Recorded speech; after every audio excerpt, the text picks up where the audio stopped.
So how do secondary symptoms to celiac, I'm thinking of like joint pain, fatigue, any neurological consequences, are they accounted for in the rating of celiac disease, or should they be looked at separately? Well, as you know, always with these secondary things, complications, secondary conditions, it's a question of severity. I mean, if the short version is that the VA has only made this a separate rateable condition like a year ago, so I'm not sure that they really have worked out any elaborate system for how best to evaluate the secondary effects. But generally speaking, they're going to look at them in terms of severity and where they put you on the rating scale, whether it's 30, 50, 80, whatever.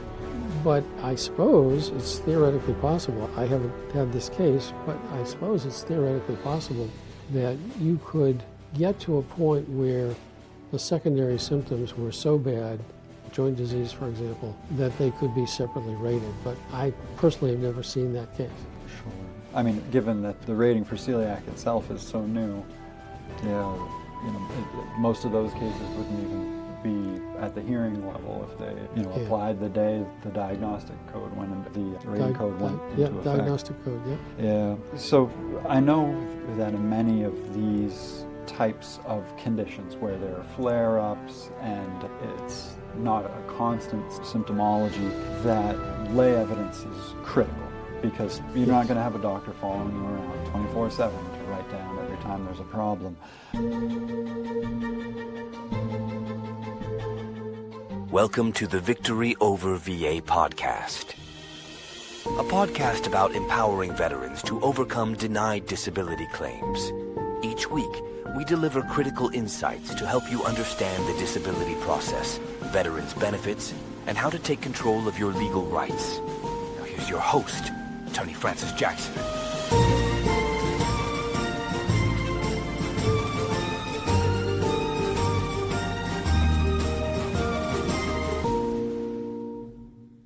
Welcome to Victory Over VA.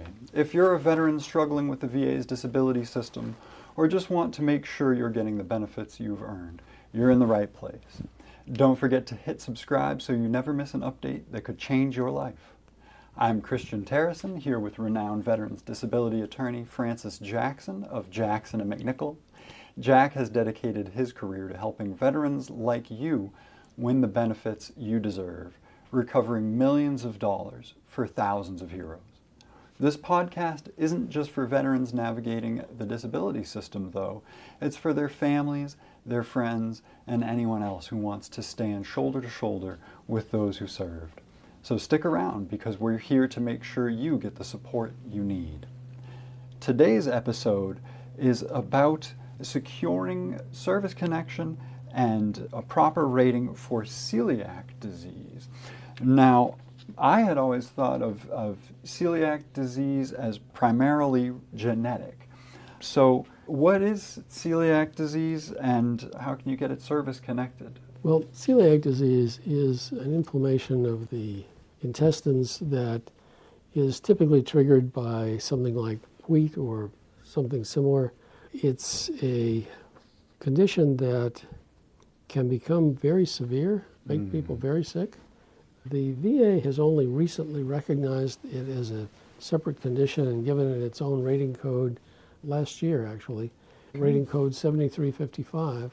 And, in terms of getting it service connected, it's like anything else. You have to go through the whole direct service connection process. You have to show that you have the current diagnosis. You have to show some connection to service, and you have to show a medical linkage between the two.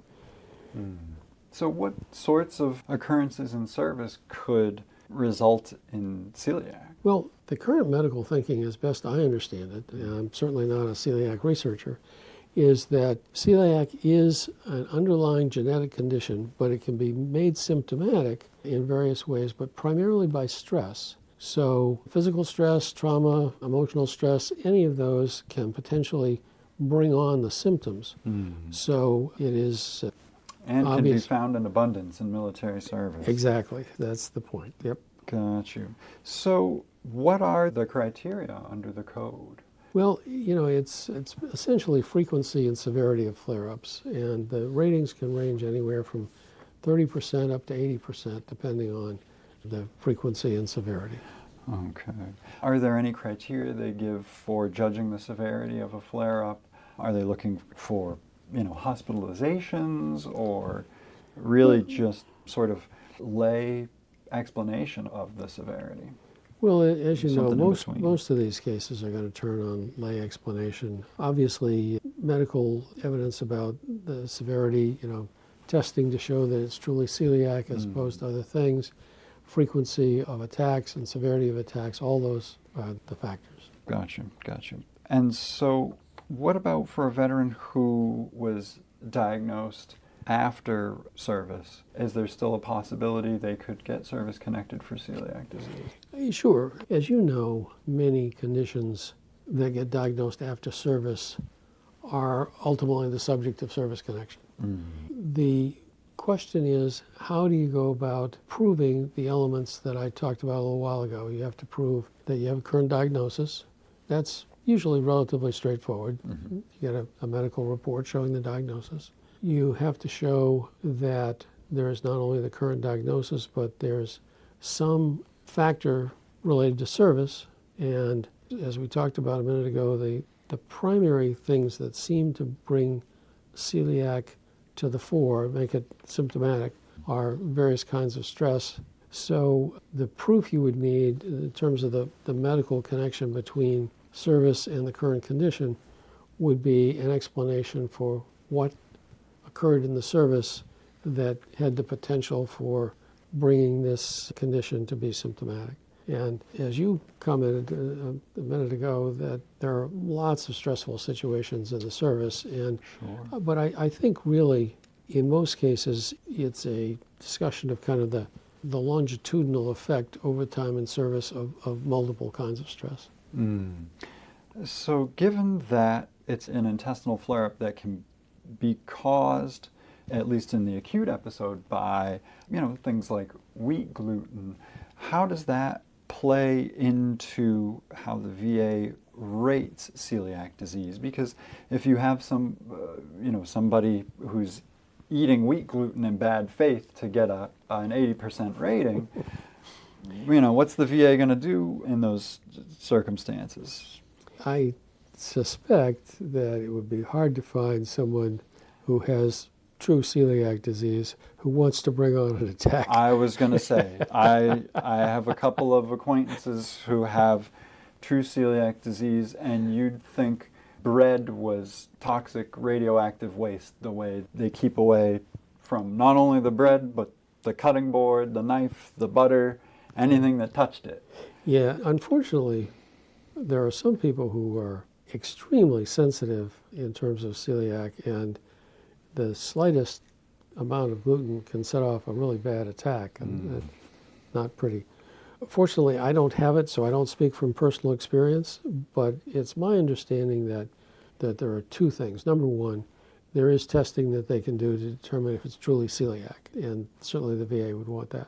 But beyond that, I think, the VA probably relies on the fact that most people have enough common sense not to want to induce these unpleasant and potentially, very severe medical consequences. Right. Well, and especially at my understanding, with the increased frequency of episodes, you also increase the collateral The severity, problems as well, malnutrition, anemia. malabsorption, all that stuff. All, Yep. yeah, Yep. scary stuff.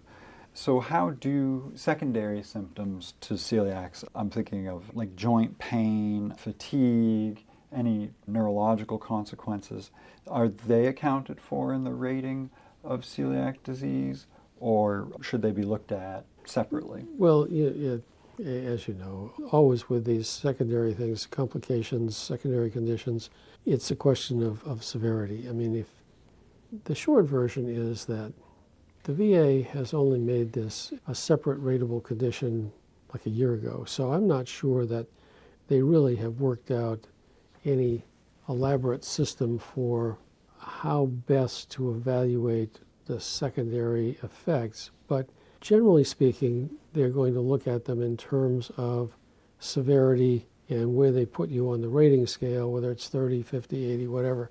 But I suppose it's theoretically possible. I haven't had this case, but I suppose it's theoretically possible that you could get to a point where the secondary symptoms were so bad, joint disease, for example, that they could be separately rated. But I personally have never seen that case.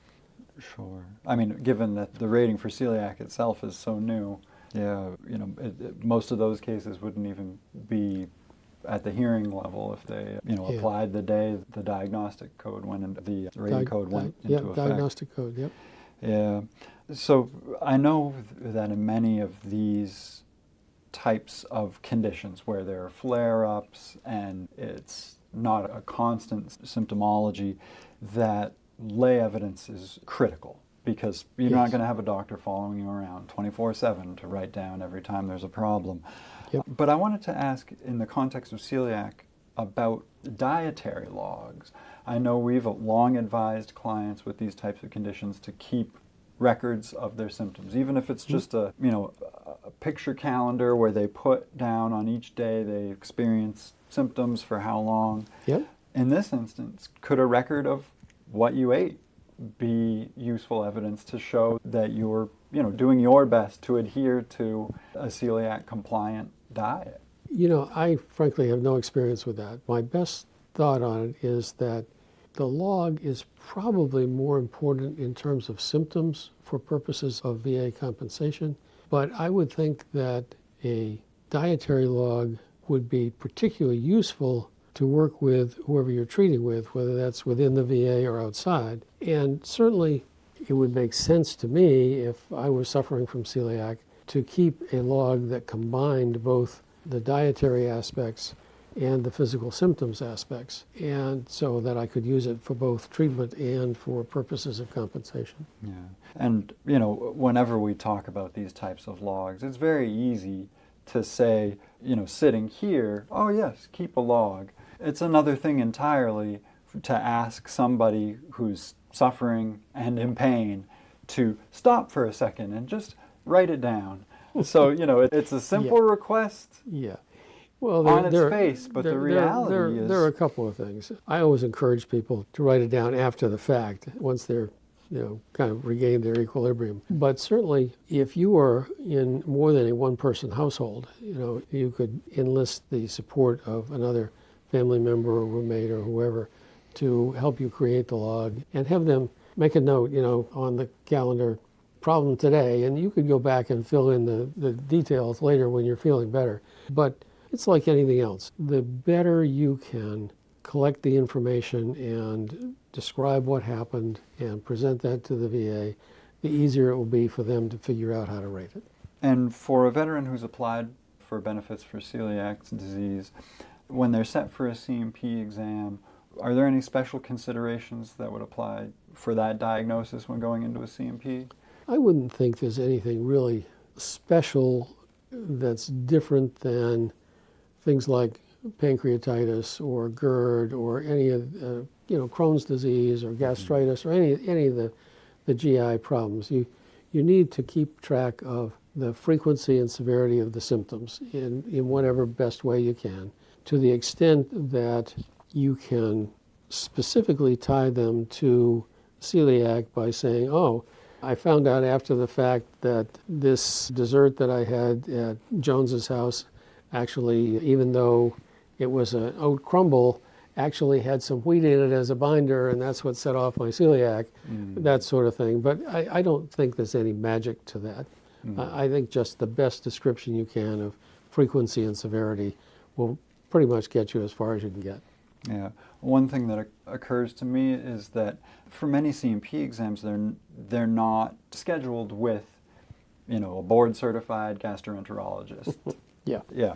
So bear that in mind when going to a CMP, that you're not necessarily, it's not impossible, but you're not necessarily dealing with a medical professional with specialized knowledge of celiac disease. They could be a general practitioner, a certified physician's assistant, I've Yep. seen in the records. Yep, nurse So practitioner, whatever. there may be an element of having to educate the practitioner about your own condition.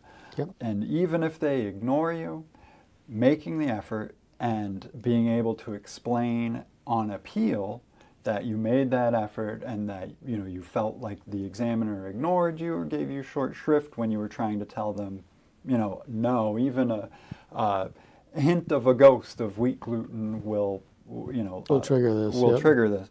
Yep. It's the kind of thing that belt and suspenders. Yep. You can't be too certain in making a clear record. Yep. Yeah, there's no such thing as overkill. Yeah, not when it comes to VA disability claims and supporting evidence. Yep. And so for a veteran who suspects they have celiac disease tied to their military service, what is the first step there if they want to get benefits? Well, I think there are two things that have to happen. Number one, you should make the claim. I always tell people, make the claim. The worst thing that will happen is it'll get denied because you don't have enough evidence at that point, but make the claim because you can't go back and make the claim retrospectively.